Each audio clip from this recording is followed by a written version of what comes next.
Halo, salam jumpa lagi dalam Perspektif Isidorus Lili Jawa. Logika sate komodo. Ya, mungkin sahabat-sahabat merasa tergelitik mendengar topik yang akan saya ulas ini. Logika sate komodo. Tetapi memang sekarang lagi viral berkaitan dengan kenaikan harga tiket masuk ke Taman Nasional Komodo yang sudah dipatok oleh pemerintah sebesar 3.750.000 per orang per tahun.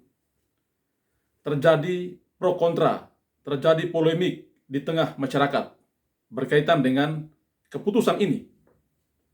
Lalu, seperti apakah logika pemerintah?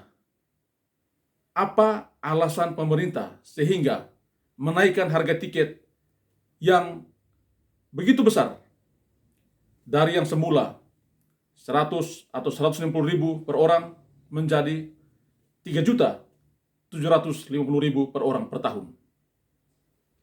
Saya menyebutnya dengan terminologi logika sate komodo.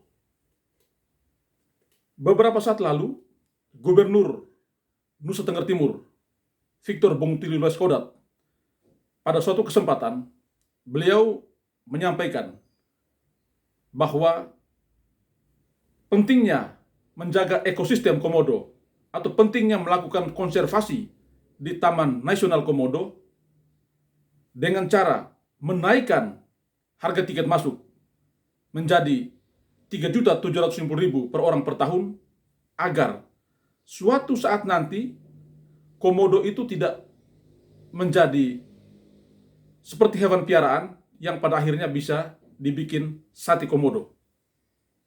Kok bisa? Ya, begini logikanya.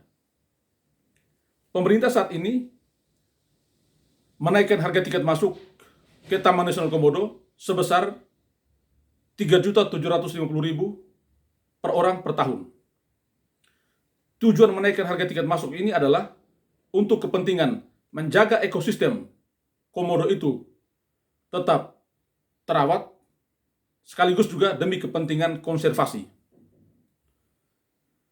Dengan biaya yang memang sangat tinggi ini, itu berarti bahwa tidak semua orang akan bisa berkunjung ke Taman Nasional Komodo karena harganya memang mahal.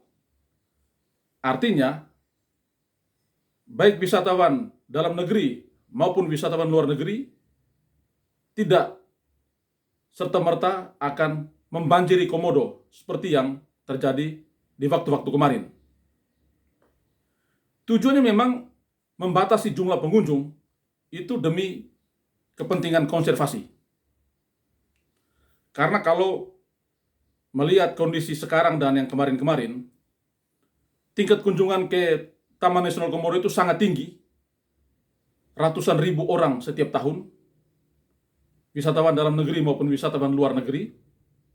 Lalu ada fenomena menarik bahwa ketika orang masuk ke Taman Nasional Komodo, selain mereka bisa melihat binatang purba ini, tetapi bahkan ada yang memberi makan untuk komodo. Nah, tindakan-tindakan semacam ini, memberi makan kepada komodo, itu di satu sisi bisa mengancam konservasi komodo itu sendiri. Komodo yang binatang buas, yang garang, yang ganas, bisa-bisa lama-kelamaan menjadi seperti binatang yang jinak karena selalu diberi makan oleh para pengunjung.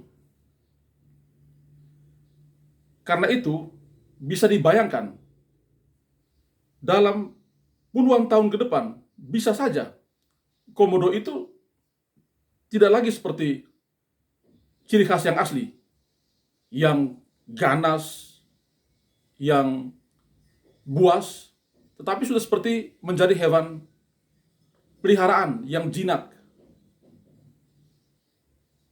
Bisa-bisa komodo bisa ditarik kemana-mana seperti kita menarik anjing atau kucing sebagai hewan peliharaan. Dan jika itu terjadi, maka mungkin saja suatu saat nanti komodo itu bisa dijadikan sate, yang namanya sate komodo. Bagaimana rasanya? Saya belum tahu, karena saya belum pernah menikmati yang namanya sate komodo. Tetapi memang tujuan konservasi di Taman Nasional Komodo adalah untuk menjaga habitat, untuk mengembalikan komodo sebagai spesies purba yang kembali kepada ciri khas aslinya, yang ganas, yang buas, yang misalnya 100 tahun mendatang, generasi-generasi kita akan juga masih melihat komodo yang seperti itu, yang ganas, yang buas. Bukan komodo yang sudah menjadi seperti hewan peliharaan, karena saking jinaknya diberi makan oleh siapa saja yang berkunjung ke Taman Nasional Komodo. Jadi itulah logika sate komodo. Atas dasar logika ini maka ada pembenaran untuk menaikkan harga tiket masuk sebesar 3.750.000 per orang per tahun.